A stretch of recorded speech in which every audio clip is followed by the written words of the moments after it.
The vaccine is coming out soon. I won't be talking about it, but I will tell you about the company behind it. The UK government has purchased 30 million doses of COVID mRNA vaccine from a company called Pfizer.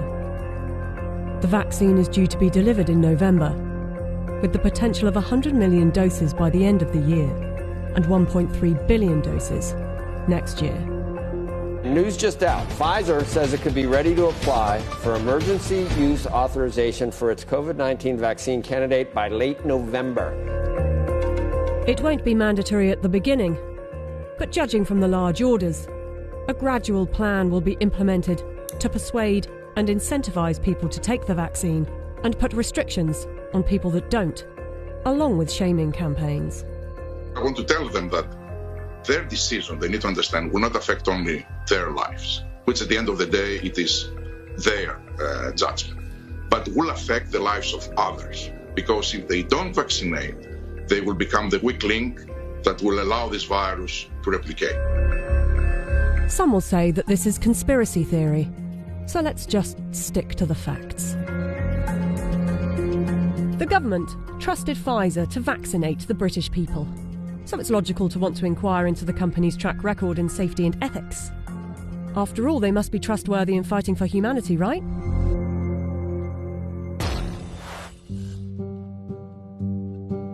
Pfizer made itself one of the largest pharmaceutical companies in the world by purchasing its competitors and through aggressive marketing tactics.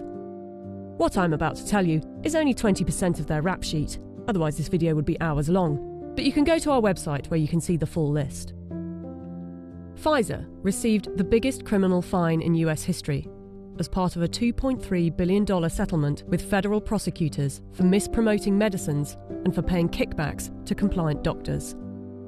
Pfizer pleaded guilty to misbranding the painkiller Bextra by promoting the drug for uses that were not approved by medical regulators. In the 90s, they were involved in defective heart valves that led to the deaths of more than 100 people. The company had deliberately misled regulators about the hazards. The company agreed to pay $10.75 million to settle Justice Department charges. Pfizer also had a class action suit with a $60 million settlement over Resolin, diabetes medication, that resulted in patients dying from acute liver failure, said to be caused by the drug. In the UK, they have been fined nearly £90 million by the UK's competition watchdog for unfair pricing to the NHS after hiking up the cost of an anti-epilepsy drug by 2,500%, charging the taxpayer an extra £48 million than the actual price, which is $2 million per year. Buying competitors and mis-selling drugs weren't the only factors in making them the giant of a company they are. Their special relations with doctors and medical professionals has also helped.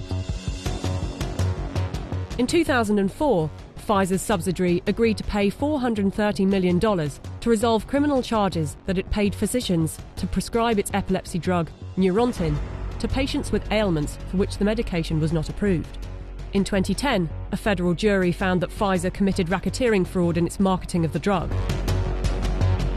Pfizer disclosed that during a 6-month period the previous year, it had paid $20 million to some 4,500 doctors and other medical professionals for speaking on the company's behalf. In 2012, the US Securities and Exchange Commission announced that it had reached a $45 million settlement with Pfizer to resolve charges that its subsidiaries had bribed overseas doctors and other healthcare professionals to increase foreign sales.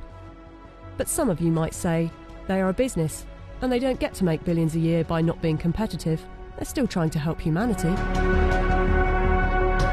Pfizer was sued in a US federal court by Nigerian families who accused the company of testing a dangerous new antibiotic called Trovan on children without parents' consent and using their children as human guinea pigs.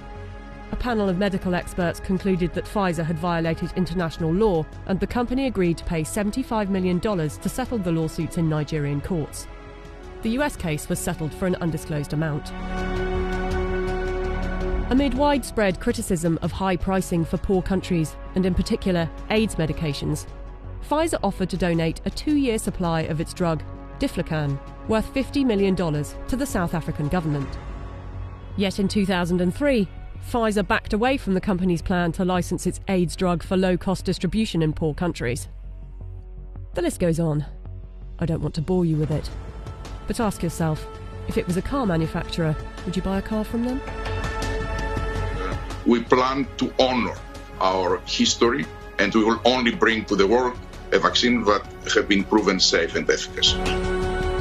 If Pfizer is trustworthy enough to be given one of the keys to vaccinate the population with something that was knocked up in a few months, and with such a track record for safety and ethics, I know what I think. Do you?